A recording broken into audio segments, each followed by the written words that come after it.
Arrival at Corther Training Grounds. The dropship hissed as it settled onto the scorched landing pad of Corther Prime, a training moon renowned for its hostile terrain and strict protocol enforcement. Lieutenant Tarrik, scales glinting faintly under the ship's lights, clicked his claws together in frustration as he reviewed the assignment manifest again. 5 species, 10 participants, 1 week in simulated survival conditions, and among them humans. Tarrik's jaw flexed. He'd read the dossiers. He watched the footage. And still, the idea of working with the newest entrants to the Galactic Coalition made his throat scales itch. Class: 5 Deathworlders, they called themselves. By all accounts, Earth was a nightmare planet, full of predators, toxins, and weather that could kill in less than a minute. Yet the humans had thrived, and smiled about it. Tarrik's eyes flicked toward the back of the shuttle, where 3 humans stood laughing over their gear packs. The leader, Captain Sarah Vance, was tall for a mammal, her uniform rolled at the sleeves and her stance casual, as if this was a vacation. She caught Tarrik watching and gave him a sharp grin. "You the lizard in charge of this dance." Tarrik stiffened. "I am Lieutenant Tarrik of the Zalari Vanguard. I am overseeing field cohesion and interspecies performance metrics." Sarah slung her pack over one shoulder. "Nice. I'm here to make sure nobody dies screaming." Same goal, different language. Tarrik's frills twitched involuntarily. The other participants were disembarking now. 2 Dreenery engineers, skittering nervously with their exosuits clicking, a Falari scout with iridescent feathers puffed in anxiety, and a single Marnock medic already dousing itself with a moisturizing spray. They all shared the same unease. It wasn't just the humans' reputation. It was how they carried themselves, relaxed, even when surrounded by strangers and uncertainty. Where other species conserved energy and analyzed, humans joked, moved, improvised. Tarrik addressed the group. "This drill simulates a crash event on an uncolonized world. No external support.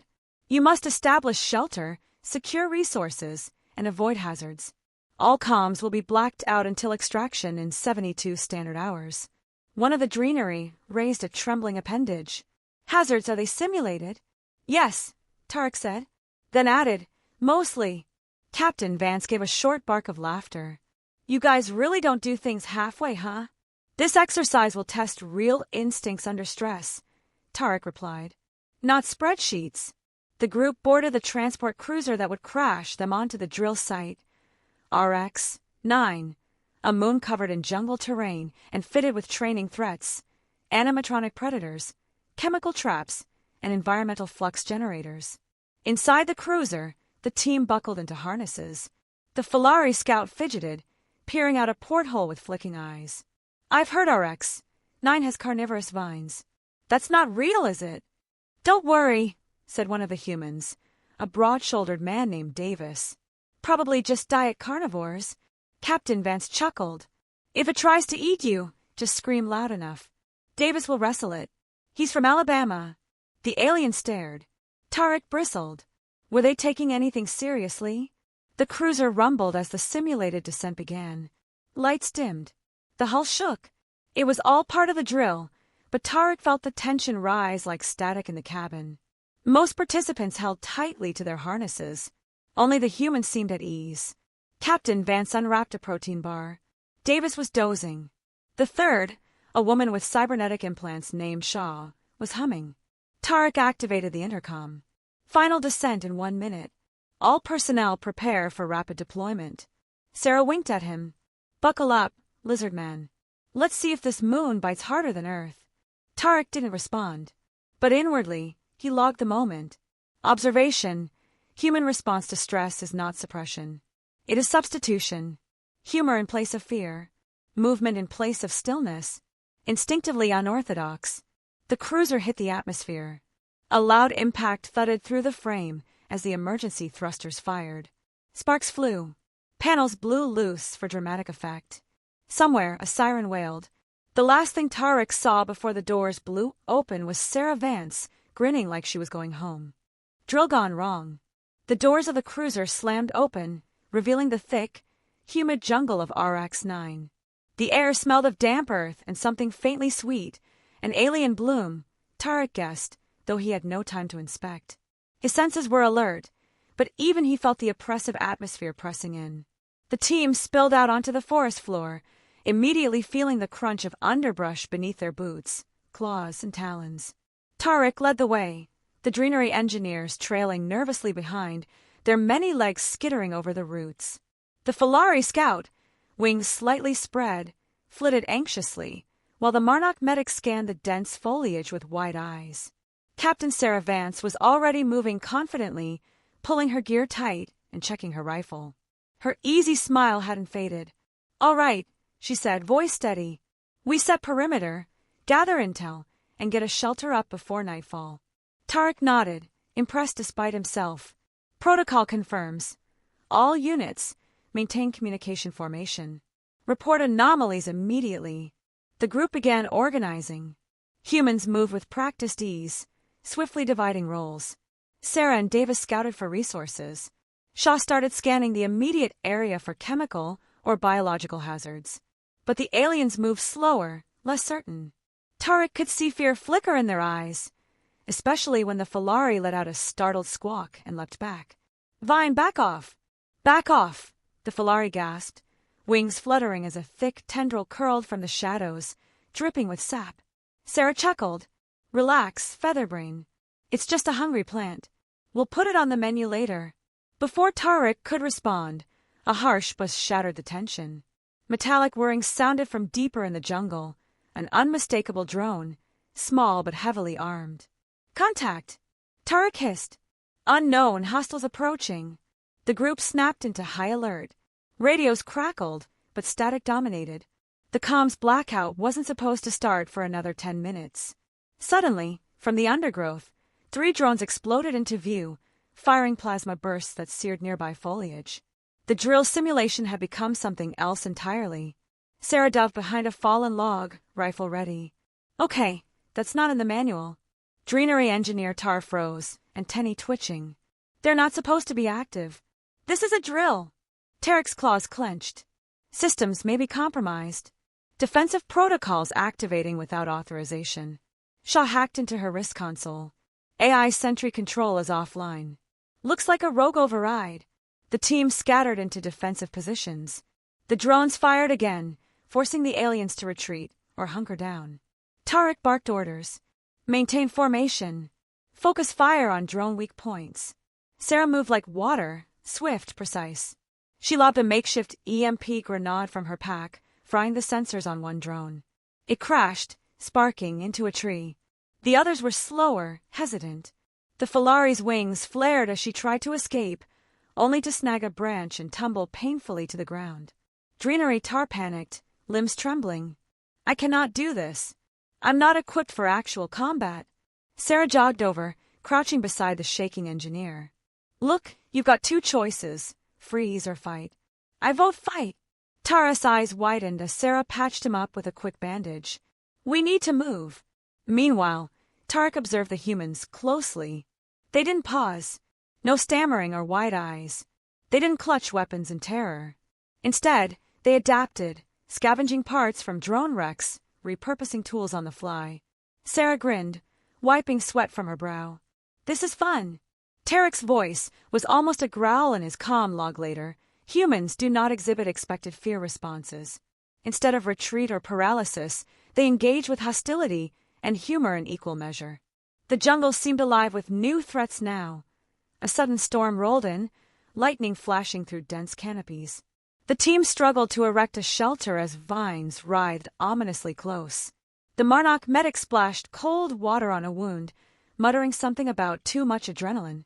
The Falari sat shivering, wings folded tight. But the humans, they laughed. Davis, the large man from Alabama, cracked a joke about the weather being just like home, and Sarah teased Tarrik about his serious lizard face. Tarrik couldn't reconcile it. How could they be so relaxed when every moment seemed to promise death? He recorded another note.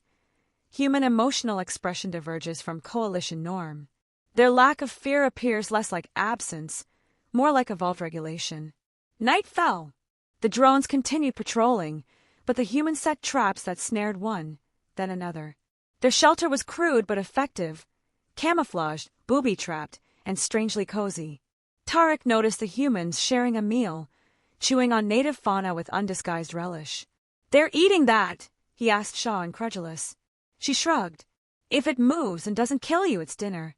Sarah caught Tarrik watching and smiled, eyes gleaming with challenge. "You want to know why we're not scared?" she asked softly. He shook his head. "We've been through worse. Earth teaches you that fear is a tool, not a master." Tarrik wasn't sure if that was comforting or terrifying. As the distant hum of drones circled through the jungle night, Tarrik tightened his grip on his rifle. This was going to be a long drill. The line between courage and evolution. The jungle night pressed in around them like a living thing. Tarrik crouched near the flickering fire, the faces of his team illuminated by its orange glow, some tense, some fatigued, some still wide-eyed with shock. The drones had backed off for now, snared in traps laid by the humans. But Tarrik's mind churned with a single observation that refused to settle. The humans weren't just fearless, they were fundamentally different. Captain Sarah Vance sat nearby, peeling strips of tough, dark meat from a skinned alien creature. She offered Tarrik a piece with a smirk. "Try it. It's not bad once you get past the teeth." Tarrik glanced at the food, then back at her. "How do you maintain such calm in the face of danger? Your species' reaction to immediate threat is unprecedented." Sarah shrugged, chewing thoughtfully. "Fear's natural, but it's not a given. It's learned and it's unlearned. Back on Earth, we grow up in a world designed to kill you if you blink." Tarrik tilted his head. "Explain." She leaned back on a log, eyes distant. "Earth's a death world. Predators everywhere. Diseases, storms, toxic air, radiation, you name it. We don't get to cower. We learn to control fear, to use it as fuel." "Fuel?" Tarrik echoed. "Yeah, like anger or adrenaline. Fear tells you there's a threat, but if you let it freeze you, you're dead. So we train ourselves to move through it." Across the fire, the Falari scout, still bandaged and trembling, watched them. "Your species evolved with constant death as a teacher." "Pretty much," Sarah said. "Evolution doesn't reward the scared. It rewards the fast, the clever, the crazy enough to stand and fight." Tarrik considered this. Among his own kind, fear was a safeguard, a signal to flee, hide, or call for help. To feel no fear was dangerous recklessness. But these humans did more than feel no fear. They welcomed the threat, even mocked it. He pulled out his data pad, flicking through reports on human physiology. "Your biology supports this." Sarah laughed softly. "You're talking science. I'm talking stories. But yeah, we're built tough. More neurons firing when the world's about to eat us alive, but we learned to channel that." The other humans nodded. Davis leaned over and said, "It's not just biology, Lieutenant. It's mindset. We train from childhood to face fear. Our special forces, we call it embracing the suck. You don't run from pain or death. You stare it down until it blinks first." Tarrik's eyes narrowed thoughtfully. "So your lack of fear is not absence, but mastery." Sarah's grin was sharp as a blade. "Exactly. Fear's still there. We just don't let it boss us around." As the night deepened, the team settled into uneasy rest. The humans stayed vigilant, their senses tuned to the jungle's subtle whispers. Tarrik watched Sarah checking traps and sharpening a blade with careful precision. She worked methodically, but her expression was relaxed, almost playful. The others tried to emulate her steadiness, but faltered. Tar, the Dreenery engineer, muttered, "I cannot replicate such composure. My instincts scream to retreat, to hide." Sarah nodded. "That's the first step, recognizing fear without letting it control you." The Falari whispered from the shadows, "It feels alien. To be unafraid." "It is alien," Sarah agreed. "But it's survival." Tarrik's log later captured the moment. Human resilience is an evolutionary advantage deeply intertwined with their cultural conditioning. Their species has transformed fear from a paralyzing emotion into a tactical tool. He glanced up at the alien stars piercing through the canopy and wondered if any other species could match that. Suddenly, the ground trembled. A low growl echoed through the trees. Tarrik stiffened. "New threat incoming. Brace yourselves." The team snapped to action, weapons raised and senses sharp. From the shadows, a massive predator burst forth, a quadrupedal beast, thick-skinned and barbed, eyes glowing with hunger. The Falari shrieked and took flight, winging high above the treetops. The Dreenery huddled behind Tarrik. The humans, however, advanced. Sarah met the beast head-on, steady and calm. She signaled Davis, who tossed a smoke bomb, confusing the creature senses. Shaw deployed a quick net trap, snagging the beast's legs. The predator roared, struggling. Sarah drew her blade, moving in with a precision Tarrik had never seen. The others watched in awe as she subdued the creature without panic or hesitation. When it finally collapsed, Sarah exhaled slowly and said, "See, fear doesn't make you stronger. Mastery does." Tarrik's scales flushed with a mixture of admiration and fear. These humans didn't just survive, they thrived in chaos. The night stretched on, filled with danger and discovery, but Tarrik found himself changed. The lesson was clear. Humans were not merely brave. They were evolution incarnate. Creatures forged by relentless danger, masters of fear, and a force that would redefine what survival meant in the galaxy. Debrief and the galactic ripple. The rescue team arrived at RX-9 just as dawn broke over the dense jungle canopy. The harsh, humid air was thick with the smell of scorched foliage and the faint trace of alien blood. Tarrik stepped off the extraction shuttle, scanning the scene with a mixture of relief and lingering disbelief. The other coalition participants were gathered near the landing zone, bruised, shaken, some bandaged or limping, others just silent, processing what had happened. The Falari scout perched quietly on a tree branch, feathers ruffled and eyes hollow. In stark contrast, the humans lounged casually near the shuttle, cleaning weapons, swapping stories, and laughing as if they'd just returned from a weekend hike. Tarrik approached Captain Sarah Vance, who was busy teasing Davis about his impromptu jungle cooking skills. "Captain," Tarrik began, voice steady but laced with exhaustion, "your conduct during the drill was extraordinary." The others faltered under pressure. "You and your team adapted with unprecedented composure." Sarah grinned, wiping dirt from her face. "Well, Lieutenant, surviving's what we do." Tarrik nodded, but inside, a storm of questions raged. What had he witnessed over the past days? A species that didn't just lack fear, they controlled it, molded it, weaponized it. Back on the Coalition ship, Tarrik sat before the Galactic Council's debriefing panel. His report was concise but candid. The survival drill exposed a fundamental divergence in human emotional and survival physiology. Their response to threat defies conventional models. What appears as fearlessness is an evolved mastery of fear, honed by millennia of life on a hostile, unpredictable homeworld. The council members listened intently. Some whispered anxiously among themselves. Others exchanged skeptical glances. One elder from the Vreli species, known for their cautious diplomacy, leaned forward. "Lieutenant Tarrik, are you suggesting humans are uniquely dangerous allies?" Tarrik replied carefully, "Dangerous, yes, but not reckless. Their adaptability and mental resilience make them formidable in scenarios that incapacitate others." Another counselor, a soft-spoken Yalex, added, "Would integration of humans into coalition forces risk destabilization? Their unpredictability is concerning."